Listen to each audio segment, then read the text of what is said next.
Welcome, friends. Aloha to First Unitarian Church of Honolulu's weekly Pau Hana. This is the time when we gather together and do all kinds of things. Let's see, we're gonna set this spotlight for everyone. We look at theology, we look at pub trivia, we look at history, we learn from taking classes. And one of our favorite things to do, we listen to music. One of my favorite things to do is learn from our neighbors and our friends. And so I'm really happy to have with us today, Reverend Liz Leavitt from Christ Church Uniting. Yes. See, I did some homework. You did it. Amazing.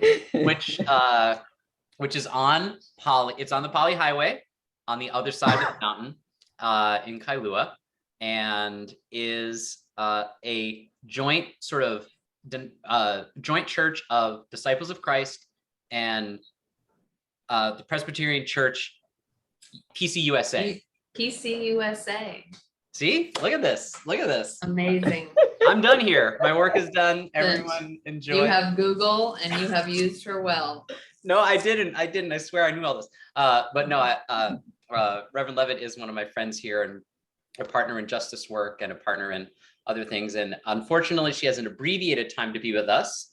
She has a group at 6:30. So we'll have her time and then a little time for us to chat, which will be great. So one of the things I like to always mention to folks is if you have a question, just privately send it to me in the chat. It's easier for me to push it together into other questions and things like that. And we'll go from there. And one of the things I always like to ask people first is really, who are you and what do you do? Who am I? That's a big question. How long do we have? My name is Liz Leavitt, as TJ said. I'm a minister over here, right on the other side of the hill from you. We are a progressive, inclusive congregation, just sort of making our way over here, trying to make a dent on the windward side and bring some progressive ideas to Kailua. Let's see, who am I and what do I do? I am originally from the Pacific Northwest and have been here in Hawaii about 7 years, doing my ministry here, and have so enjoyed this rich time of life. What do? I preach, I sing songs, I deal with COVID and live stream and tripods and Zooming things. I talk on the phone. I parent 2 children, 4 and 1.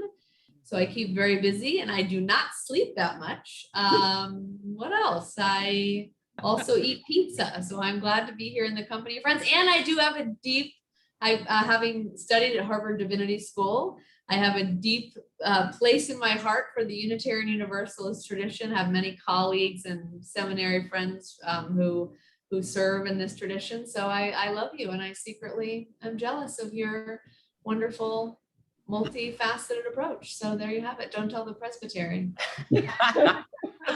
Trust me, they're on our live feed. They are. PCUSA is really interested in what a Hawaiian UU church is up to. Trust me. You never know. They're everywhere. That's right. So yeah, what are you jealous about of a UU church? I have really tried to sort of expand in my ministry, such as I'm able, within the parameters of mainline Protestantism, the sources of wisdom that we feel as though we can consult. I think even very progressive Christians tend to be very focused on our reading today will be from the Bible. And I think that's great. The Bible is super interesting. There's a lot of good stuff in there we could talk about, but I've really tried to draw in a lot of, I would call it contemporary wisdom or other kinds of wisdom in the form of poetry, other spiritual traditions to just be in conversation with. I think it's fine to be a community that's gathered around one story. That's how it was described Christianity. We've just decided we're going to kind of gather around and look at this one story and exchange ideas and get meaning from that. But I try to draw in some other wisdom. So I love that. I think human dignity is great. I think you guys hit the nail on the head with that. Human dignity, very important.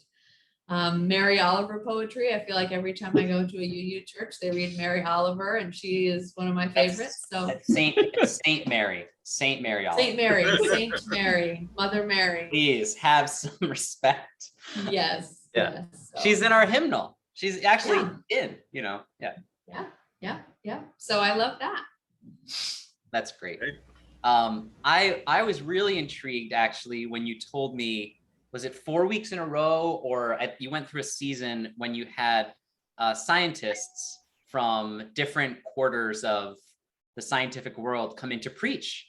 Can you tell us, I was just curious how that went and what brought that on for you? Well, this was right after, perhaps some of you will remember that there was an election in 2016 No, that had some kind of significant implications for the future. And a lot of the people in our midst, because we are an expressly progressive community, were very discouraged by that. And just sort of by a lot of things that were happening in the world at that time. And so when I was thinking about how do we make meaning of this and sort of bring back a spirit of inspiration in the midst of this really discouraging time, which at that time we thought was like the pinnacle of discouragement. This is like, how could we ever feel joy again after November 8th, 2016? But obviously that was just the beginning of a long chapter of such experiences for certain ones among us. And so I thought, one methodology for having some inspiration in dark time was just to zoom out far enough that was no longer the focus. And we as Christians were entering the season of Advent, about waiting and kind of watching, and a lot of images that are associated with that in the Christian tradition, especially stars. So I sent an email. It's like 10 o'clock at night on a Saturday. I sent an email to the head of the University of Hawaii astronomy program. And I was like, hi, I'm a pastor at a church. We do believe in science, just to be clear. We think what you're doing is pretty cool. Do you and anybody want to come talk to us about interesting developments in astronomy? And the chair of the department wrote me, literally 6 minutes later, he was like, yes, I've sent this to all my colleagues. 6 of us are on board. We're coming. We can't wait. And they came and just talked to us about their work. And it was so, there was so much energy amongst all of us that had kind of gathered for that. I think just thinking about, even when the world seems to be falling apart and the front page of the New York Times is all just, it's the Death Gazette. There are these amazing experiences that humans are having and learning. And it was just so cool. And they talked about the thing that flew through the solar system that has a Hawaiian name because they discovered it here on Mauna Kea, and sort of, we have this room packed full of people listening to this whole narrative about this thing that's coming through, and nobody knows what it is, and that the fact that it's, as it was exiting our solar system, it was accelerating, and people just almost exploded with delight and curiosity about this. And it was a really cool way to sort of just draw together, the sciences and our own spiritual explorations about that time, thinking about some story which is probably mythical or archetypal about people looking at the stars, trying to figure out what's going on in the world, and us doing the same thing. So that was so fun. I'm so glad we did that. I would totally do that again. So yes, if you ever have a chance, get all those people to come over. We talked about habitable planets. How do we find habitable planets? What's out there? What kind of questions would that raise for the experience of being human? And sort of going a little bit down that road. What would that mean if we found out that, A3625 in the Butterfly Nebula over there has some things living on it?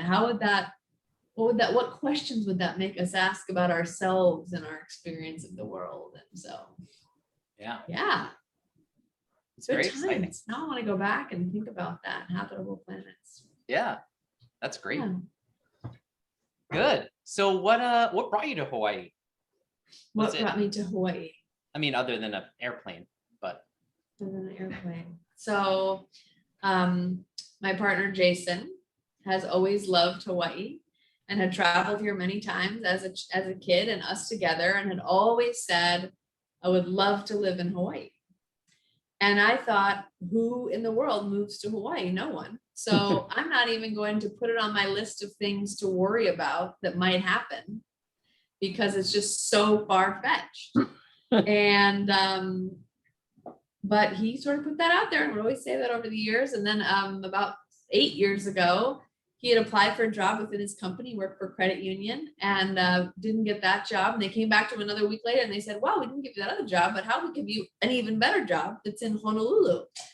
And he was like, where do I sign? And he came home and said, guess what? They gave me a job in Hawaii. And I thought, number one, most people talk about these things. No one does it. Talk about it's my dream. And then my secondary thought was, what in the world am I going to do in Hawaii, right? And I was engaged in ministry in the church in Eugene, and it was so alternative because I think a lot of families that include one minister always end up sort of following that person's sense of call, and this was very different. And so it was a real interesting kind of experience of, and people were surprised that I did that and was going. And, but, it seemed like this is what equity requires. He had quit his job a number of occasions to follow me on this wild journey of going to seminary and moving to Boston and shoveling snow for a million years. And so, yeah, we decided to come. And in the year that between when he sort of started and when I came over here, this church came available, which was serendipitous because there are 6 Presbyterian churches in Hawaii and 4 of them speak Korean and 1 of them speaks Taiwanese. And then we are here. So this is a great place for me to land. And we've really just loved every minute of it. Such a rich experience and chapter of our lives. And we've changed a lot since we've been here. And so that's how we came. That's great. But yeah, it's just evidence to, that sometimes the things we put out in the universe, I think, come to fruition. My dad always carried in his pocket a list. He said, a list, and it included everything from restaurants he wanted to try to things he wanted to buy at the Dollar Tree to places he wanted to go to, like big things in life that he wanted to accomplish, and do. And whenever we would talk about, well, I want to do that, he would say, put it on the list.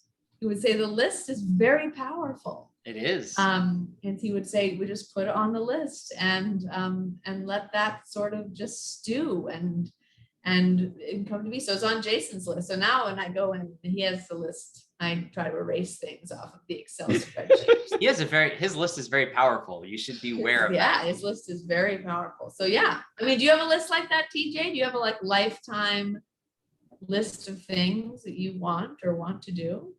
I am a list person, and I can't say that I have a list with those kinds of things on them, but do you know what I do keep a list of? I keep a list of things that my family might like to buy me for my birthday and for Christmas. And I just keep it throughout the year. And I don't buy those things because I see it as a gift to them to send them this list so they don't have to wonder what they're supposed to buy for me. And they love it. It's like my best Christmas gift to them is these modestly priced, easily acquirable goods that will make me very happy that they can purchase. So. Wow. All right. So, all right. That's great. Yeah. My sister has that kind of list for my nephews. I never consult it. I'm like, I'm not buying them this stuff. I'm buying them something with batteries that makes noise. Oh, well, that's different. Yeah. When it's for a sibling. Yeah. Yes. Noisy the better. Well, maybe you should make a list of sort of what's, I was just looking, I have a little list too of sort of things to do. Well, I have a beautiful to-do list, which I could share the screen and show everyone. Yeah, let's see. TJ, now we veered off course, but I love it. TJ's to-do. So this is how I keep my to-do list organized. And you can, there are names on this list, so I can't show it for long. I'm just going to show it briefly. Read fast. Yeah, you can see it. So this is stuff that's on the list. So stewardship.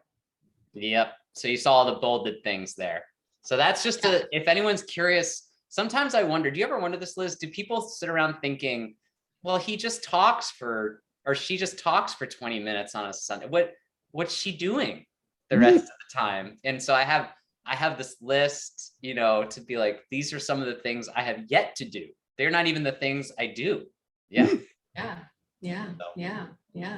But I also I mean, in track a way, it's like, it's the most amazing job because you are in a way the executive director of a small nonprofit organization. You are a fund developer. You are a pastoral counselor, a social worker, an educator, a TED talker.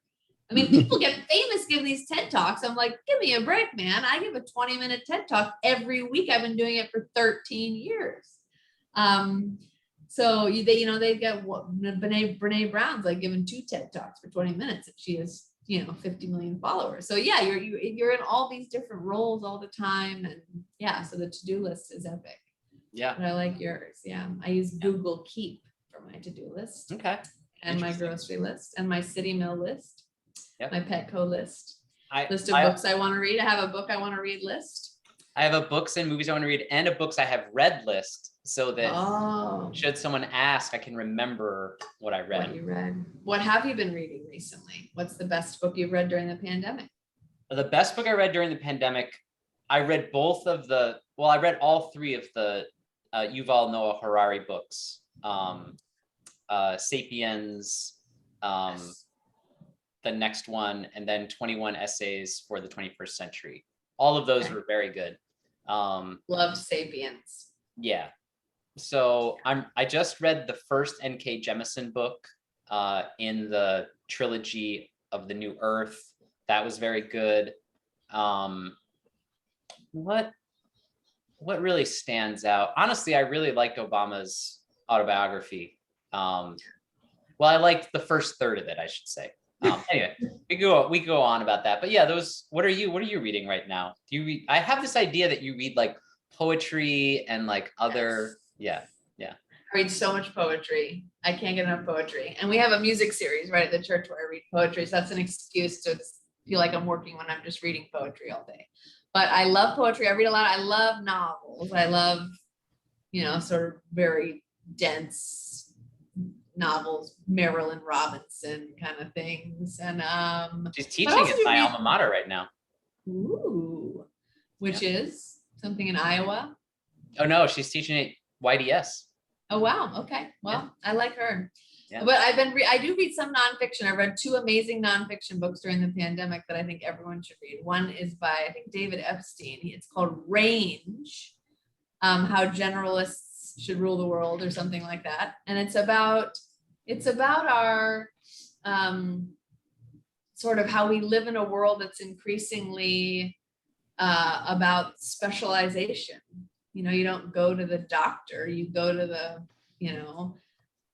oncologist that specializes in certain forms of lymphoma.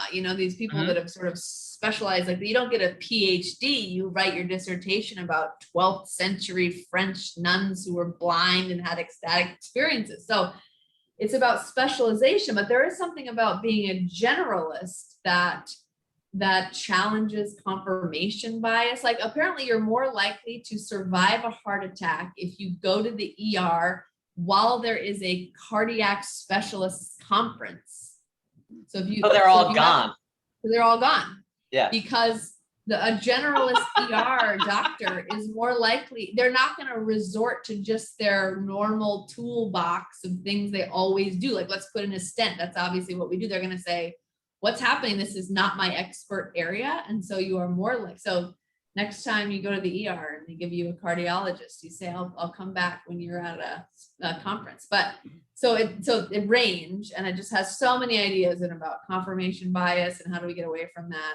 And I celebrate it as a generalist. I really like that. And I'm also reading a book that I accidentally bought while I was on vacation in Portland, Oregon at Powell's bookstore, which is the new book by Michael Pollan, which is How to Change Your Mind, which I thought was just about brain science.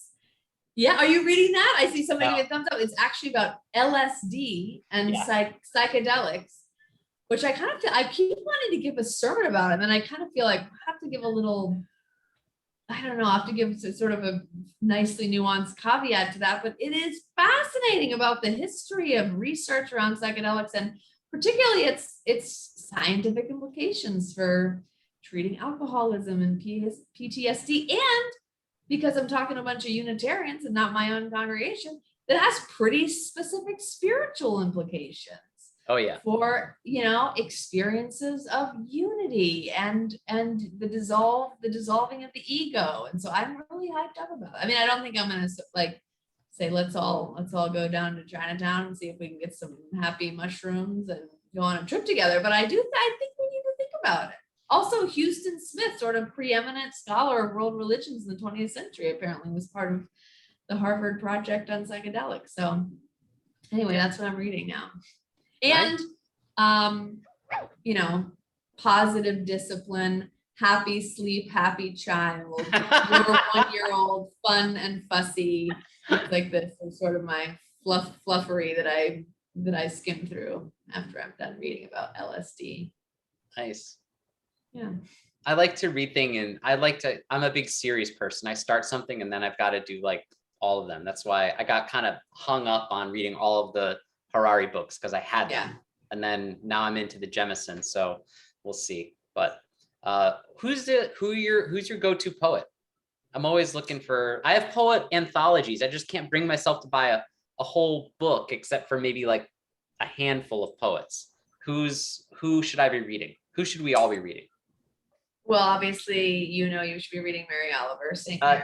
I like her a lot. I find, and she's very accessible, and I think articulates a kind of accessible spirituality, that I think is in a world where we're increasingly becoming less religious, but where we're able to be tolerant of, we can all have different spiritual hungers and longings. We don't necessarily have to fill them in a really institutionalized way. I think that something about her work is very inviting.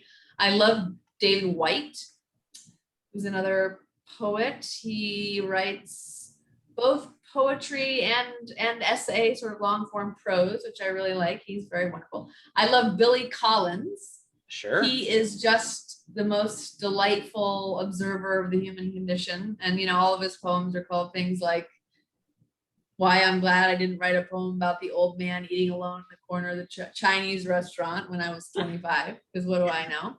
Or taking my daughter to kindergarten on the very first day when no one else was there. And it's like, Yes. So I love Billy Collins, and I just love his sort of observation of the human condition.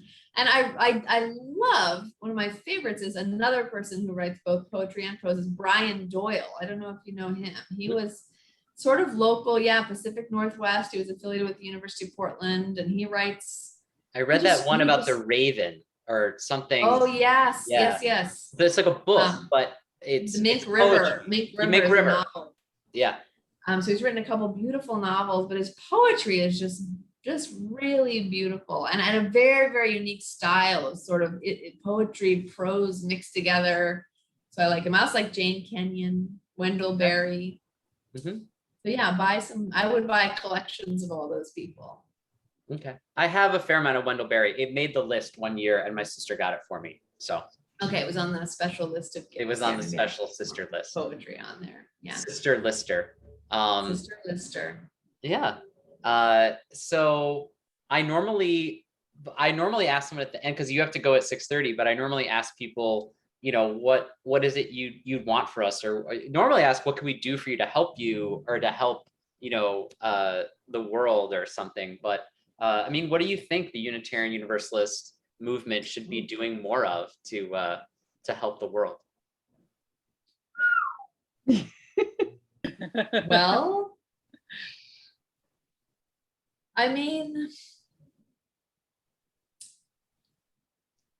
I have a personal interest in sort of thinking about, and this is something I think that Unitarian Universalists are particularly equipped to do, but how do we, church, and I know that that's a big word, especially big C church, and what does that mean, and who's part of it? It's very fraught, but I think we all know what we mean when we say it's a church, or we're going to church, or we're having that, I have this idea that sort of getting people into church cannot be our fundamental goal anymore, and it's not just about, we've got to leave the walls and have church everywhere, but I think we're going to have to be able to collaborate and sort of meet in the middle with people who have no interest in that. I grew up in the Pacific Northwest, and I don't have a single contemporary from my childhood, youth, or college time that goes to church, any kind of church at all. It is just, and it's not that they're just wandering around thinking, gosh, am I a Methodist? I just don't know. What should I do? They just are not thinking about it at all. And their parents weren't thinking about it. And I say I'm a minister, and they think that's just about the weirdest thing they've ever heard, because they never they went to a church one time for their grandpa Al's funeral in 1997, so it's just not a commodity that people are looking for. And I think sometimes we're acting as though there's just a bus of people and a bus of affluent, educated, diverse 20 and 30, 40-year-olds that are driving around on Sunday. They just don't know where to stop. And if we just had exactly the right combination of elements, they would. Stay much, Liz here. No, I got it. Oh, okay. Bye. Bye. There. So I think we're going to have to think about, how do we bring spirituality to people in ways that are palatable to them outside? And I think that's something we can work together on.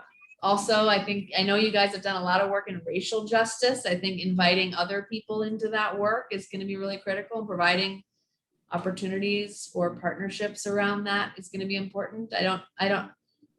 All churches are not well equipped to figure out how to do that. And they're going to need some people to say, come over here, we'll help you. And I think, the Unitarians may be situated to do that. Just keep reading Mary Oliver. I don't know. What can we do for you? What can the Presbyterian Disciples of Christ, Windward Side people do to help the world and help you? I mean, that's a good question. I think sometimes, there's our part of invitation of come and do this racial justice work and be on these lines and be here. And I think sometimes, how much of it is it our invitation that needs to be happening, and how much is it the readiness that other groups need to do it? And I think there's a place in the middle of moving from a UU position of, why wouldn't you be doing this? Of course, this is all you should be doing, to wouldn't it be nice if we all, maybe there's some movement toward the meeting in the middle of that I think inviting people into justice work to do is one. And I think, with our learning, with OWL in particular, with our whole lives, and with the coordination with the UCC and other groups, it's a good model for the way maybe other ways we should be looking. Unitarian Universalism has about 100,000, or has about 1,000 churches in the whole country compared to, everyone else. So, we have to be partnering. If we're not partnering and leveraging relationships, we're nowhere. We're just not big enough to do anything more than that.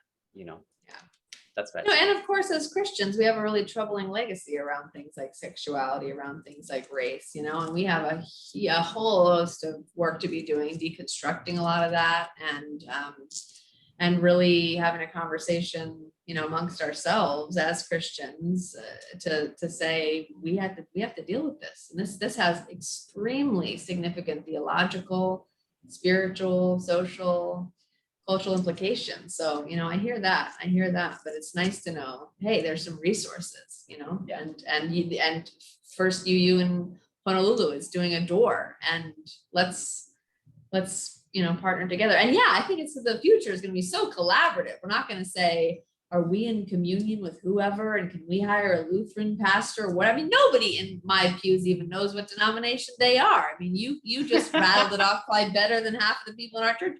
I think it's going to be more about, it's not going to be about who is in, it's not going to be defined by the boundary anymore. I think things are going to start to be defined by the center, what's nourishing us, what do we want to focus on? And that's going to make partnerships they're going to be essential, because religious institutions are no longer going to have as much cultural weight as they have had. And I think that's okay. I think that's okay. And we're going to have to, be doing collaborating, and so I'm ready to just burn down the institution. And that way, I think it's gonna be difficult to ever leave Hawaii way out here at this outpost. Nobody's paying attention to me. Our denominational judicatory is in LA. They don't even know what I'm doing out here. So we're just deconstructing things. But yes, I am delighted by Imagine those future partners. Do other people have questions, or can I say hi to them? Or what is that, Catherine Graham there? I see in a box that says C. We can we can take off the strictures here, remove the spotlight, and let people say hi. I just was trying to be very cognizant of your. Yes, and I will depart in just a few minutes. I think I'll let the group gather and they can. Okay. Yeah, but if they're out. Since our guest is asking if anyone's got questions, I can answer a few of these. No, Liz's is not the church that's at the golf course. Someone asked that. Oh, That's no, fourth, sorry. Fourth Pres. Well, it's a very nice golf course. Not that Very nice. We don't have a golf course. We just have a big fat parking lot with a lot of weeds and roots in it and just a couple monkey pod trees, but you're welcome to come park here at any time or. It's well, careful what you say, because parking's quite an issue for us, and you have a parking lot that is it is the envy of my eye. Okay, well, come on over. We would be happy to share it with you. Okay. Although we are perpetually happy to not share it with our neighboring churches, perpetually having enormous events and no COVID precautions. And they keep saying, can we park in your lot? And we're like, no, we're busy. We can't, that is not the Christian thing to do. You may not park in our parking lot. And just to we would welcome. And just to clarify one thing, someone asked, it's not that you have two congregations. Your congregation chose, right, to combine, to be together. We are the result of this church is the result of a merger in the 1970s that sort of was born out of some conversations in the Windward community about the ecumenism movement. So why do we need to have 1 million churches when we all essentially believe in compassion and justice? Let's get together. And so 2 of the smaller churches here in Kailua decided to become one. So we have been that all this time. Great.